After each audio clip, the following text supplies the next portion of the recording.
علیکم ورحمۃ اللہ وبرکاتہ نحمد و نصلی علی رسول الکریم اما بعد فاعوذ باللہ من الشیطان الرجیم۔ پیارے اسلامی بھائی اور بہنوں، دنیا میں وہ بندہ بچ گیا جس کا عقیدہ محفوظ ہو گیا۔ سب سے زیادہ قیمتی خزانہ اس بندے کے پاس ہے جس کی اولاد کے عقیدے ٹھیک ہے، جو اسلام پر پختہ ہے۔ آج ملحد آ گئے ہیں، ملحد بے دین، جو ذہنوں میں سوال چھوڑتے معاذ اللہ، ہماری نئی نسل کو گمراہ کرنا چاہتے، دین سے دور کرنا چاہتے۔ اس لیے اپنے بچوں کو دین کی تعلیم دو، انہیں دین کی باتیں سکھاؤ، انہیں دین کی راہ پر نکالو، ان کے قریب بیٹھا کرو، ان کی باتیں سنا کرو، ان کی سوچیں دیکھا کرو۔ اس لیے حضرت ابراہیم کی دعا ہے کہ یا اللہ بتوں سے ہمیں بچا، ہماری اولادوں کو بچا۔ وہ تو بچے ہوئے تھے، یہ دعا ہی ہے ہماری تعلیم کے لیے۔ بچوں کی نگرانی کرو، ان کا خیال رکھو، یہ کسی بے دین بدعقیدہ کے پاس نہ جائے، اس لیے انہیں دین کی تعلیم دو۔ آئی نو، وی آل نو کہ دنیا کی تعلیم بھی ضروری ہے کیونکہ دنیا اسباب سے چلتی ہے، لیکن ہمیں دین کی تعلیم بھی اپنے اولاد کو دینا بہت ضروری ہے تاکہ ان کی آخرت بہترین بنے۔ ہمیں اپنے اولاد کی آخرت کو بہترین بنانا ہے، ہمیں اپنی خود کی آخرت کو بھی بہترین بنانا ہے، اس لیے ہمارے لیے دین کی تعلیم سب سے زیادہ ضروری ہے۔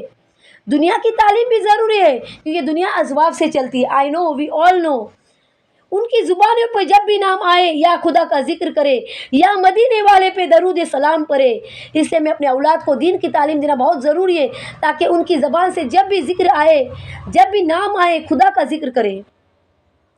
اس لیے پیارے اسلامی بھائیوں اور بہنوں، اپنے بچوں کو دین کی راہ پہ نکالے، اپنے بچوں کو دین کی تعلیم دے، انہیں اسلام کیسا مذہب ہے سکھائے، اسلام کیا سکھاتا ہے وہ بتائیے، ان میں حسن اخلاق پیدا کرے، بڑوں کی عزت کرنا سکھائے، چھوٹوں سے محبت کرنا سکھائے۔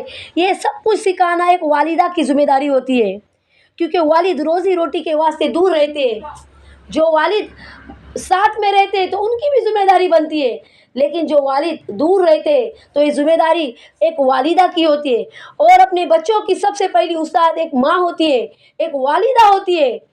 تو برائے مہربانی تمام والدہ سے گزارش ہے کہ اپنے بچوں کو نیک تعلیم دے، انہیں دین کی راہ پر نکالے، انہیں دین کی سمجھ دے، دین کی تعلیم دے اور اپنی اولاد کی آخرت کو بہترین بنائیں۔